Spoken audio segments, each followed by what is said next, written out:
Olá, eu me chamo Silvia Bessi e estamos começando mais um ESA Debate, um programa da ESA, Escola Superior de Advocacia em Pernambuco. Estamos fazendo uma edição especial de eleições, trazendo advogados que fazem parte de equipes jurídicas da campanha do Recife. Hoje, a gente tem o prazer de receber o Dr. Flávio Almeida, que faz parte da equipe que acompanha a candidatura do Carlos Andrade Lima. Olá. Olá. Seja bem-vindo. Um prazer, Silvia. Prazer nosso. Agradecimento em nome do Dr. Edgar Mori Fernandes, que faz parte da equipe também, Vadson Almeida também, e Natália Pimentel, e minha pessoa, pelo convite, pela oportunidade de estar aqui debatendo o tema do momento, que são eleições. Estamos à disposição. E eu queria saber de você, que eleição é essa, Flávio, que tem tantas novidades? Primeiro, as circunstâncias do momento, né? A gente vive um período de pandemia, e presumo que impõe para vocês um ritmo diferente, um funcionamento diferente, né?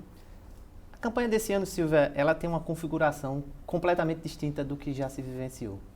Eu tive a oportunidade de acompanhar processos eleitorais desde 2003, quando vim para o Recife, e tive a oportunidade de ser sócio do Dr. Roberto Moraes, um dos precursores do direito eleitoral, ao lado de Lécio Lemos, Márcio Alves, Geraldo Neves, a velha guarda que se chama. Lécio esteve aqui no grupo. Esteve aqui, eu acho que foi a primeira sim. entrevista, sim, né? Sim. Daquela eleição de 2003 para cá, tudo se configurava de forma muito natural, aquele mesmo script, aquela mesma coisa de sempre. Obviamente, as circunstâncias atuais são infinitamente distintas. E isso trouxe para a eleição também uma nova configuração do que é que está, como é que as campanhas estão se movimentando, principalmente na questão do marketing e da comunicação. E, obviamente, isso reflete no jurídico e nas estratégias jurídicas, porque a campanha já é um tanto quanto tosada, ela já é limitada pela legislação, ela já é amarrada pela legislação. E hoje você tem, além da legislação eleitoral muito rígida, dos juízos eleitorais, de certa forma, há uma tendência em proibir, é da natureza dos juízes eleitorais, e a experiência mostra isso. A necessidade de proibir cada vez mais, até uma jurisprudência defensiva. Quanto mais eu proíbo, menos problemas eu tenho na eleição. As amarras são grandes. E essa questão óbvia que todos enfrentamos, naturalmente viria à tona nas eleições. Há uma questão sanitária, que obviamente não pode ser descumprida e que reflete de forma significativa nas eleições, principalmente nas eleições do interior. Aqui na capital também, mas no interior, essa nova configuração de campanha de internet, que podemos chamar as campanhas virtuais e de pequenos eventos, tem sido uma tônica completamente distinta, e o que está acontecendo como está sendo vivenciado isso, as coisas estão acontecendo, e à medida que estão acontecendo, as campanhas estão se amoldando. Não houve uma preparação, não houve um script pré-estabelecido. Eu acredito até que as campanhas imaginavam que isso seria liberado, que haveria uma flexibilização que não ocorreu e provavelmente não ocorrerá na medida do que eles imaginam que seja. Os decretos hoje limitam a 100 e 300 pessoas os eventos. E é com isso que tem que se trabalhar.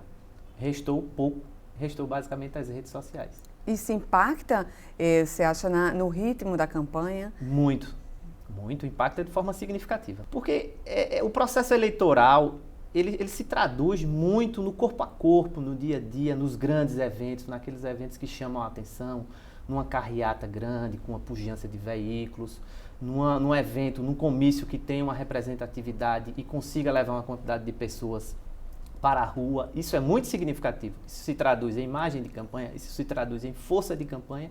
Tudo isso foi tolhido. Nada existe mais. Hoje existe um debate muito grande nas redes sociais. A partir da campanha de 2018 veio à tona as redes sociais. Essas redes sociais emergiram com uma força muito grande.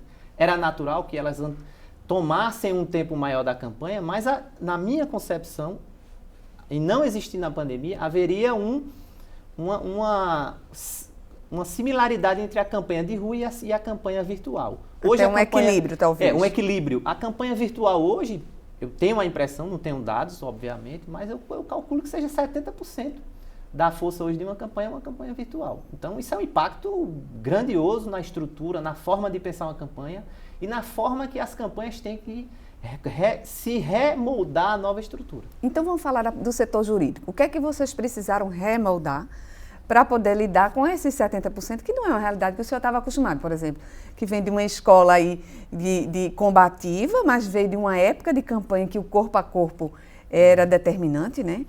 E aí agora vocês se veem diante de uma outra realidade. E é interessante, essa sua pergunta é muito interessante, porque ela vem agregada de um fator que é muito, muito perspicaz e talvez poucas pessoas tenham percebido. À medida que as redes sociais tomam um tempo maior e tomam um espaço maior e tomam uma conjuntura maior na eleição, também vem a reboque muitos problemas. Por que razão? Porque tudo hoje se posta na internet. Há uma necessidade, há uma confluência de fatores, tudo se posta. Você vai a um evento, você posta. Então se registra hoje muito mais ilegalidades, com uma facilidade muito maior do que há tempos passados. Você numa eleição em 95, 96... nessa época, obviamente você não tinha uma estrutura de redes sociais que existe hoje. Então, as ilegalidades aconteciam, mas elas ficavam no submundo. Hoje não, as ilegalidades existem, são postadas e é de fácil acesso para qualquer um identificar. Então, a reboque dessa diferença, dessa nova sistemática de campanha, existe também a disponibilidade de material para representação infinito. Se você monitorar as redes sociais hoje e quiser entrar com representações, uma infinidade de representações contra quaisquer pessoas que estiver fazendo ato político de forma irregular, é possível.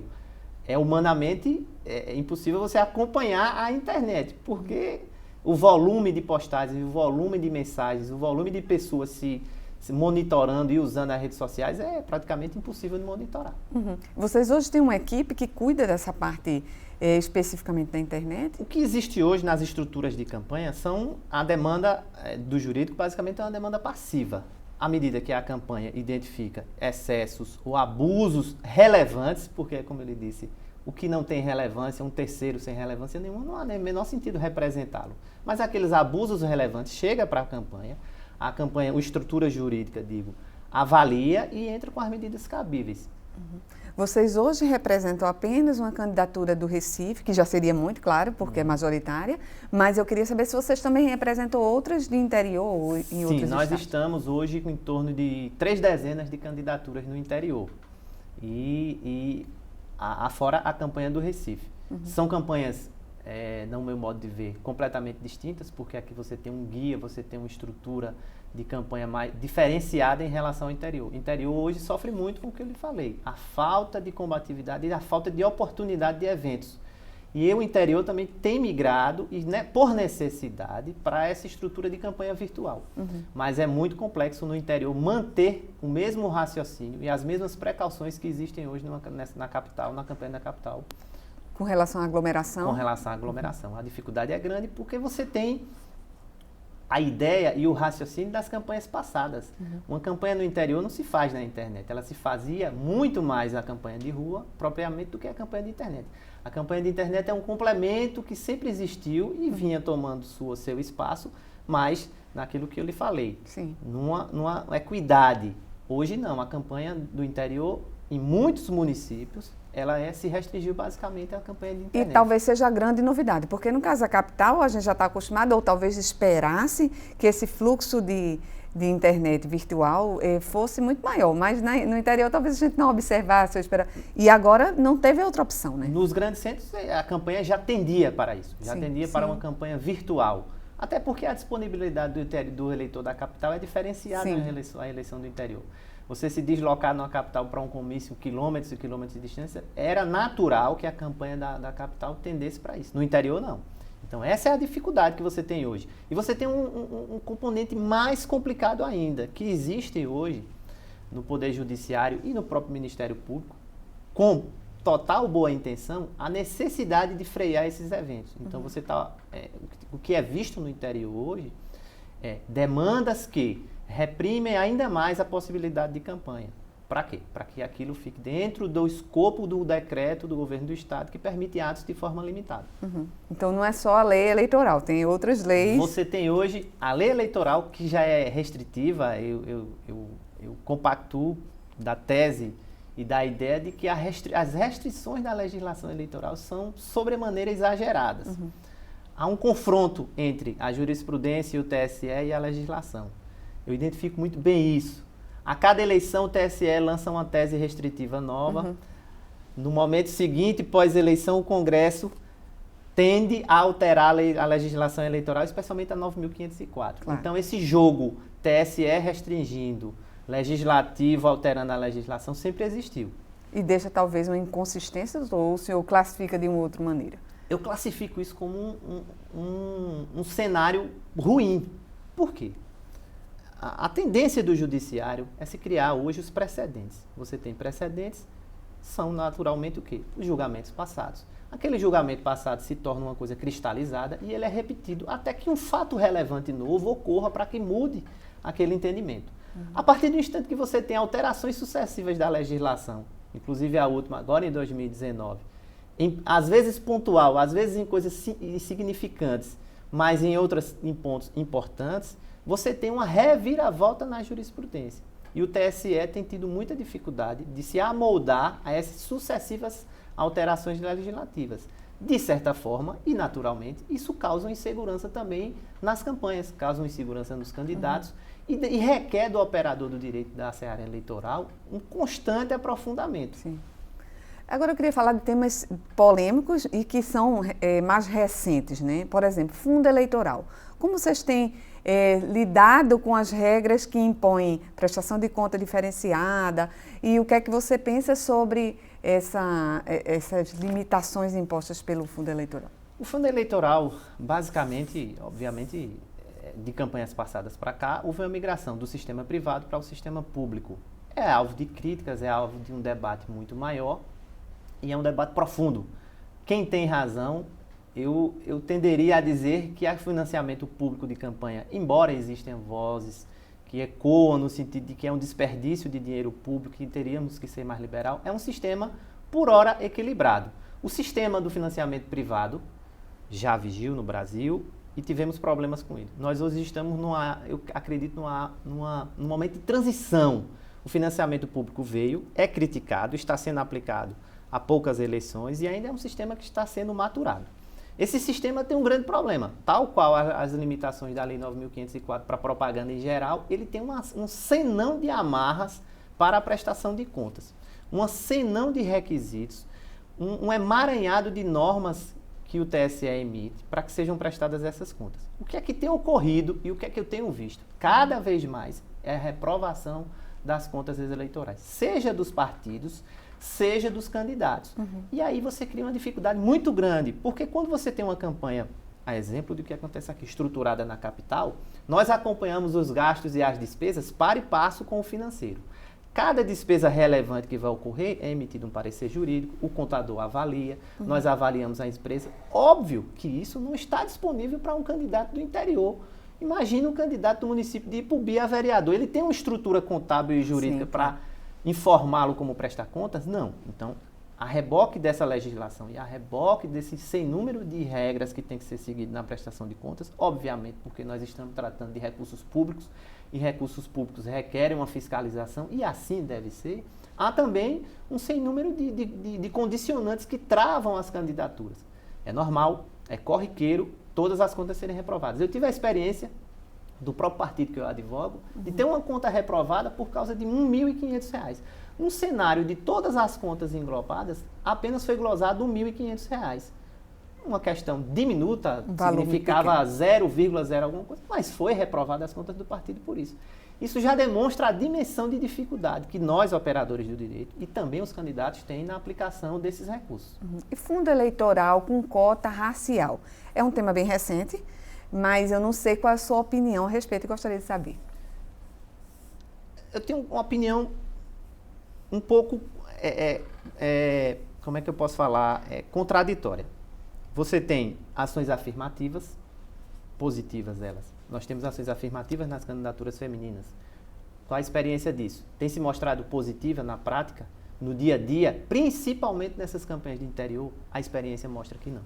A experiência que eu tenho tido nessas campanhas, nesse sem número de campanhas que eu já participei desde 2003, é que essas candidaturas femininas têm tido muitos problemas. Por quê?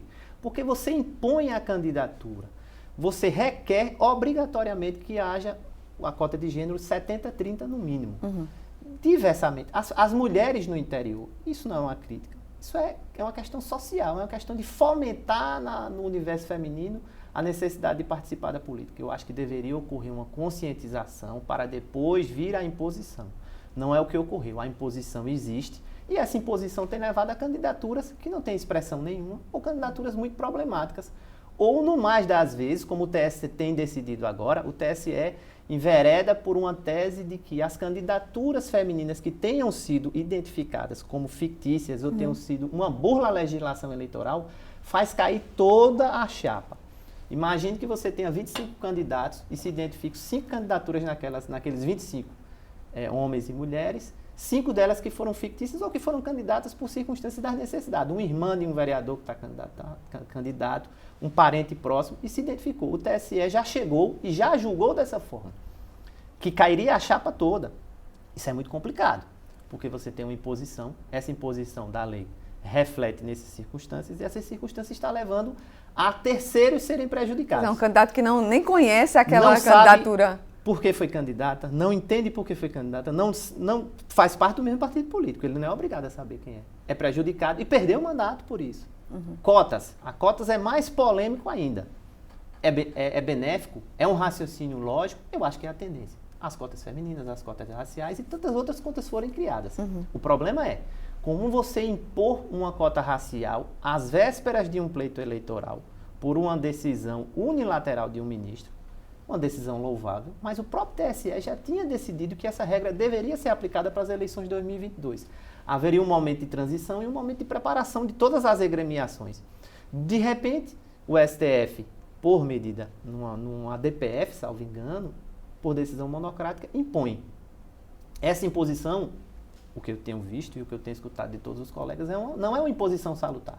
E essa imposição reflete unicamente na esfera nacional. Veja que interessante. A imposição é de que se aplique proporcionalmente os recursos financeiros que forem dirigidos da campanha dos fundos, tanto o FEFEC quanto o fundo partidário, de forma proporcional. Mas a penalidade ocorrerá para a direção nacional. Então, você cria para a direção nacional a necessidade de fiscalizar a aplicação desses recursos, porque a esfera estadual e municipal não vai ser penalizada. Ao menos consta dessa forma na decisão do ministro Lewandowski. Então, o problema seria a aplicação, a data da aplicação da seria como regra. Instrumentalizar isso. Existiu a decisão, foi determinado. E os partidos tiveram uma reunião no TSE, com o ministro-presidente Barroso, e a pergunta foi, como aplicar? A determinação existe. Nos informe como aplicar? E não há informação de como aplicar. O TSE não expediu nenhuma forma de aplicação desse recurso. Então, o que é que ocorreu? O próprio ministro que determinou teve que, às pressas, um dia após essa reunião no TSE, editar um ato precário, complementando a liminar que tinha determinado, que se fosse feito dessa ou daquela forma. Mas é uma forma muito precária. É uma forma que foi uma imposição não do Poder Judiciário, não da Justiça Eleitoral, foi imposto pelo ministro do STF a forma de dividir esse recurso. Sim. E essa forma de dividir, obviamente, diante da sua precariedade, ela dá uns parâmetros mínimos, mas não indica precisamente como deve ser aplicado esse recurso. E problemas existirão. Inúmeros em relação a isso. Pois é, eu estava pensando que também deve ter uma inquietude muito grande, né? Também. Sim. As direções dos partidos, os diretórios municipais, os próprios envolvidos, os atores políticos nos perguntam como aplicar isso. E a única resposta que se tem deve se aplicar o mínimo, minimamente como foi determinado pelo ministro Lewandowski. As outras questões, nós vamos ter que ter as nossas regras internas. E quiçá, e torcer para que essas regras internas que foram ou não criadas sejam aprovadas pelo judiciário. Porque corre o risco ainda de ser contestada, porque, claro, não existe um balizamento geral. O Poder Judiciário, a Justiça Eleitoral tem uma estrutura de prestação de contas, de análise de prestação de contas muito, muito efetiva, com pessoas de altíssima capacidade. E essas próprias pessoas que militam dentro da estrutura do Poder Judiciário, na prestação de contas, também não sabem como fazê-lo. Sim, sim. Então, você tem um cenário de incertezas. A incerteza de que como aplicar, às vésperas da eleição, uma determinação judicial que pouco diz. Esse é o cenário. E me parece também que há umas regras novas que existem dúvidas com relação a elas, que é relativo à coligação proporcional, né? E eu queria saber como isso impacta no trabalho de vocês, do dia a dia. A questão das coligações proporcionais, ela foi extinta pela legislação. De certa forma, se criou e se preparou a estrutura política e partidária para isso. Eu não vejo grandes problemas em relação às coligações proporcionais, porque elas não existem mais. Restou as coligações majoritárias. Mas nesse quesito, ao menos nesse quesito, houve uma boa aceitação, Porque você leva... O que existia nas coligações proporcionais, na verdade, era um ajuntamento de partidos sem identidade nenhuma, sem muita estrutura. Isso gerava acordos de última hora. Às vezes você estava num partido, um candidato, você imaginava que seria candidato por aquele partido e do nada aparecem mais 5 partidos que se coligam com você. Suas chances e sua projeção de votos para se eleger era uma quando você estava num partido isolado. A partir do instante que ele se coliga com N outros partidos, muda completamente o jogo. Então, isso foi uma mudança benéfica, trouxe para o candidato especialmente uma visualização mais precisa do que ele precisa e da quantidade de votos que ele precisa para se eleger. Nesse ponto foi muito benéfico. Ô Flávio, eu queria saber como é que vocês trabalham diariamente. Vocês fazem reuniões de ver qual é o problema do dia, como se reúnem com frequência, se vocês têm alguém que cuida especificamente da questão das fake news e... A estrutura que existe hoje é em torno de 12 pessoas que foi montada, porque, como eu lhe disse, a campanha existe uma estrutura interna também, existe uma retaguarda, prestação de contas, avaliação, consultas que devem ser respondidas, não só a judicialização. A judicialização é a etapa que vem à tona, que vem a público, porque é um processo público, esse processo vai a julgamento. Mas existe toda uma estrutura interna. Então, todos os dias, obviamente, porque os prazos eleitorais não correm de forma progressiva, sem sábado, sem domingo, sem feriado, e há uma estrutura montada todos os dias. E essa estrutura há divisões internas. Você tem pessoas que cuidam dos prazos, você tem pessoas que cuidam das representações, e você tem pessoas que cuidam das defesas, outros são órgãos consultivos, há toda uma distribuição de tarefas. Porque hoje a Justiça Eleitoral, a celeridade do processo eleitoral demanda uma estrutura administrativa muito intensa. Só para que você tenha uma ideia... Então reconfigurou os escritórios, talvez. Tem que ser reconfigurado. Eu vou lhe citar um exemplo clássico. Existe hoje um sistema de publicação de decisões que se chama o mural. Não existe mais notificação física. Você não vai receber um oficial de justiça, você não vai receber nenhuma notificação. Você vai ser notificado inicialmente pelo mural. Esse mural está lá, 24 horas por dia sendo publicado. Já existem cerca eu acho que mais de 15 mil decisões nesses murais, em todos os TRS. Então você tem que estar atento a esse mural, todas as horas do dia, localizar o prazo, anotar esse prazo e cumprir esse prazo. E são prazos diversos, para você ter uma ideia, existem prazos que é para juntar um documento de um vereador que a foto não está legível. Mas se não for organizado isso, essa publicação sai mural. Se você não estiver atento, você vai perder esse prazo.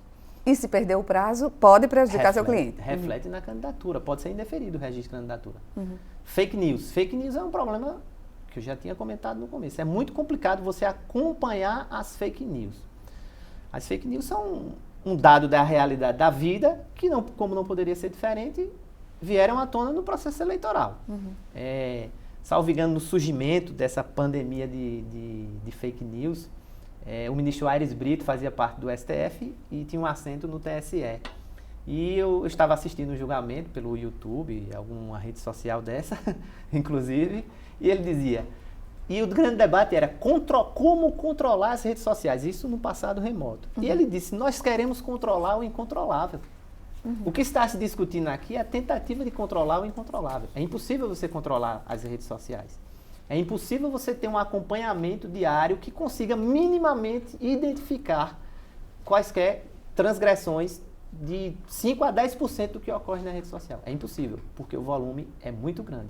E as fake news têm um problema maior, que é o volume com que elas estão espalhadas. Eu assisti um documentário e recomendo a todos, O Dilema das Redes Sociais. É um documentário muito bom. E aquele documentário me despertou para N situações, não na vida privada, mas no processo eleitoral. Se você tem condições, dentro de uma estrutura de uma rede social, de disseminar fake news, e essas fake news, elas se propagam 6 vezes mais rápido do que uma notícia positiva, óbvio que isso terá impacto no processo eleitoral. Existirá, e as campanhas pode ser que estejam se utilizando, da contrapropaganda ou da famosa propaganda negativa nas redes sociais. Se eu tenho uma ferramenta que pode me dar 6 vezes mais potencialidade, por que eu falar bem? Eu devo falar mal. Obviamente, as campanhas e a comunicação das campanhas deve estar atenta a isso. Mas há um problema também que é muito sério, que é até que ponto as fake news interferem no poder decisório do voto. Até que ponto elas conseguem migrar o voto de um candidato para o outro ou ao menos afastá-lo?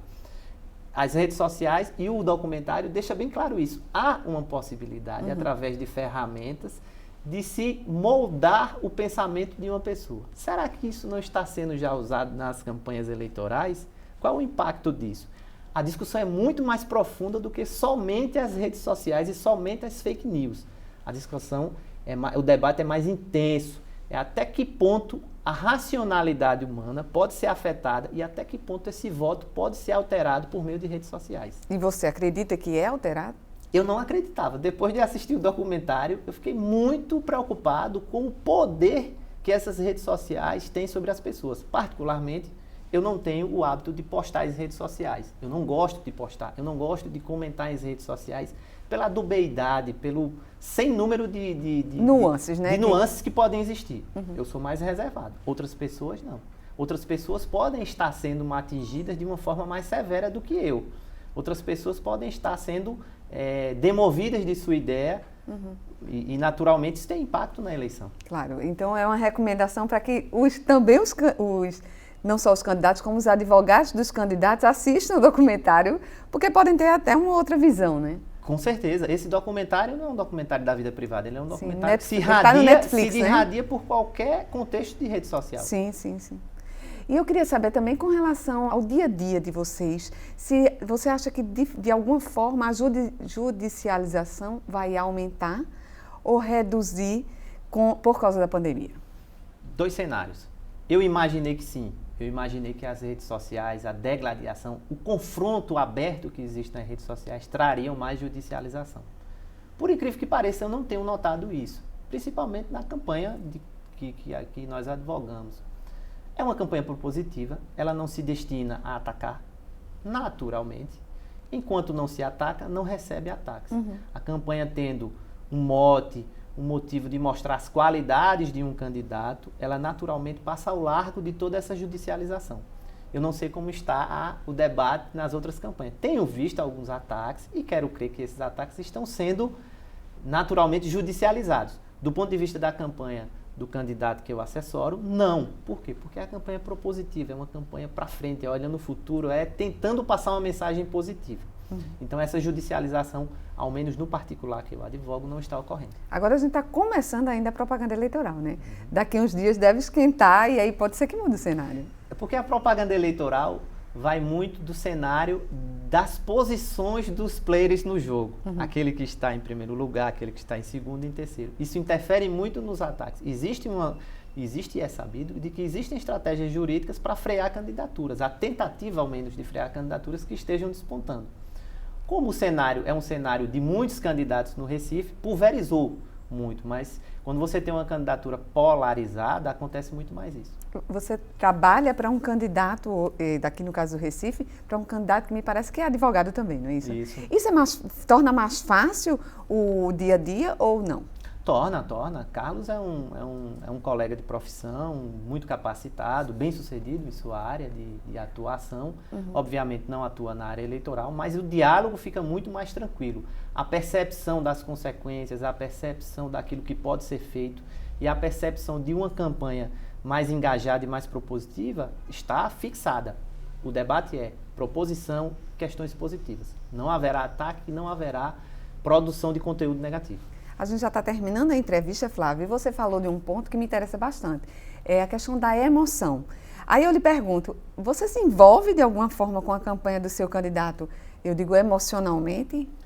Eu procuro evitar, porque a partir do instante que você se torna um militante, você pode acontecer, e é natural que aconteça, o ser humano perder um pouco o raciocínio lógico daquilo que deve ser ou não ser feito. Eu procuro evitar, eu acompanho obviamente a campanha, vejo as redes sociais, sou entusiasta, espero que haja uma campanha propositiva e que a população entenda a mensagem, mas eu procuro não me envolver emocionalmente para preservar o trabalho. Claro. Flávio, eu queria agradecer a sua presença e desejar muito sucesso no longo trabalho que você vai ter ainda até dia 15 de novembro, né? Porque são 33 campanhas ao todo, é isso? 36. 36 campanhas, então tem uma demanda aí grande para atender. Mandar um abraço para a equipe que trabalha com você, que eu já conheço alguns, e volte outras vezes aqui no programa da ESA, que é uma casa que serve a vocês mesmos, advogados. Fico muito agradecido pelo convite, em especial à OAB, à ESA, e estamos à disposição, a qualquer momento que for necessário, invocar e convocar os players do processo eleitoral, e especialmente do jurídico, nós estamos à disposição. Então vamos à frente. A você que está nos assistindo, muito obrigada. Se você curtiu o vídeo, gostou do debate com o advogado Flávio, comente, recomende para os colegas advogados e volte outras vezes neste canal da ESA. Até mais!